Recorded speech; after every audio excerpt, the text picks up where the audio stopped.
Serviço.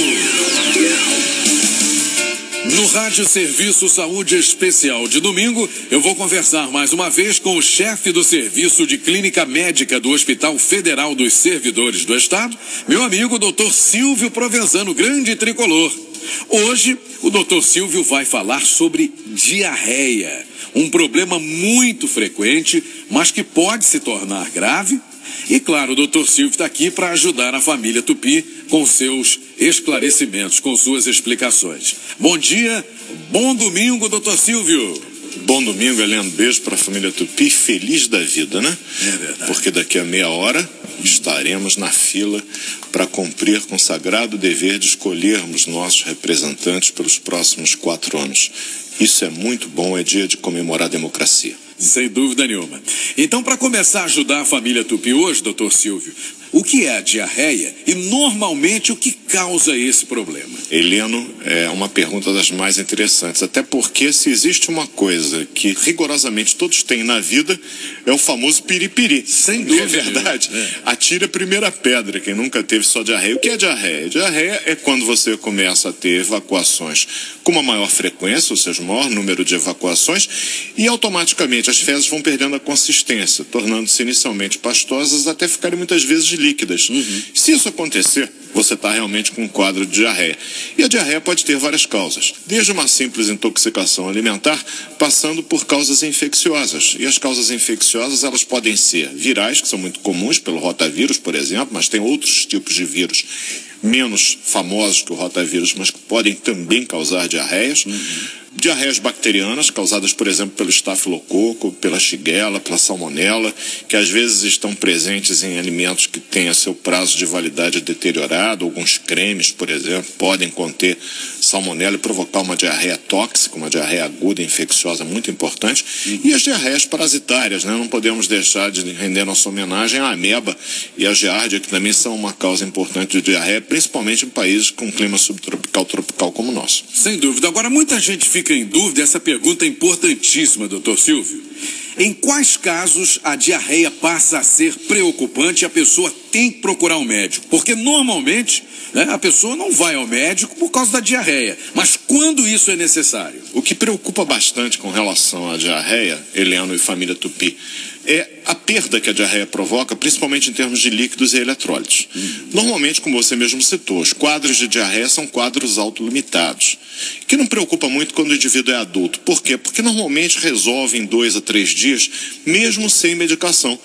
A diarreia preocupa na criança, principalmente crianças abaixo dos 3 anos de idade, e preocupa no idoso. Por quê? Porque esses extremos das nossas vidas humanas são os mais sensíveis aos efeitos da desidratação. A criança tem uma dificuldade muito grande de se queixar. A mamãe vai ter que reparar se de repente está com a fraldinha mais seca, ou seja, a criança está urinando menos. Agora, a diarreia ela pode ser acompanhada de outros sintomas, viu, Heleno? Desconforto abdominal, uma dor abdominal que geralmente é do tipo cólica, aquela dor que vai aumentando, aquele nó das tripas, é uma dor visceral, é uma dor de víscera oca, já que é o intestino, uma víscera oca que normalmente é um órgão afetado. Pode ter febre, e evidentemente que uma diarreia que venha com febre alta acompanhada de calafrios deve preocupar, sim. Pode ser uma diarreia infecciosa que necessitará inclusive do uso de antibióticos, e isso hoje é prescrito sob supervisão médica, como sempre deveria ter sido, mas hoje é obrigatório. A gente tem que ficar atento se existe a presença, por exemplo, de pus e a presença de sangue naquele líquido que está sendo evacuado, naquelas fezes que estão sendo eliminadas. Uma diarreia com fezes escurecidas pode ser sangue digerido de um sangramento mais alto, chamada melena, uma evacuação de umas fezes pastosas de cor negra com cheiro muito fértil, então é a melena. Isso deve, obviamente, levar o indivíduo a procurar auxílio médico. E é muito comum chamada diarreia associada ao síndrome do intestino irritável, que é muito comum, viu, Heleno? Uma diarreia que está muito associada ao estresse emocional. E normalmente o indivíduo pode, inclusive, perceber a presença de muco, que é um tipo de catarro, naquelas fezes, às vezes com uma sensação de repuxamento no ânus. Isso normalmente é tratado com medicamentos ansiolíticos, se for necessário, mudanças de dieta, e é importantíssimo, nesses pacientes que sofrem, e não são poucos, da chamada síndrome do intestino intestino irritável serem estimulados a praticar exercícios físicos com regularidade, uma vez que a prática regular de exercícios auxilia muito nesses casos. Agora vamos falar então da alimentação, dos cuidados para quem está passando por um problema como esse, doutor Silvio. Se você está com o seu piripiri, cuidado com determinados alimentos. Cafeína. Então, alimentos que contêm cafeína, evite o próprio café, claro.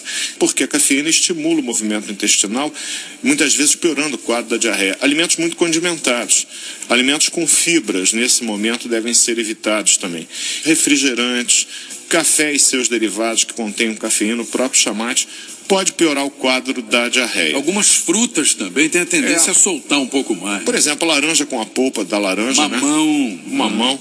Isso deve ser evitado. O que a gente orienta? Comer a banana. A banana é uma fruta muito boa porque ela, além de prender, ela é rica em potássio. Quando você tem diarreia, você perde muito potássio. Você pode usar água de coco, você pode comer, de repente, a maçã. De preferência, nesse caso, a maçã sem a casca, porque diminui a quantidade de fibra.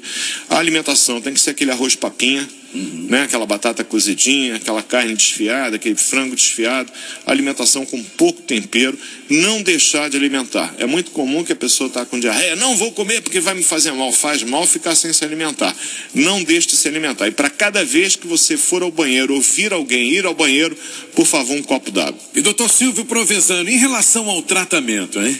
Então vamos lá, Heleno, família Tupi. Na realidade, como toda doença, o tratamento deve estar sempre direcionado para a causa. Né? Se for uma diarreia aguda infecciosa, evidentemente que o agente deve, na medida do possível, ser identificado para que o medicamento adequado para aquela situação seja prescrito.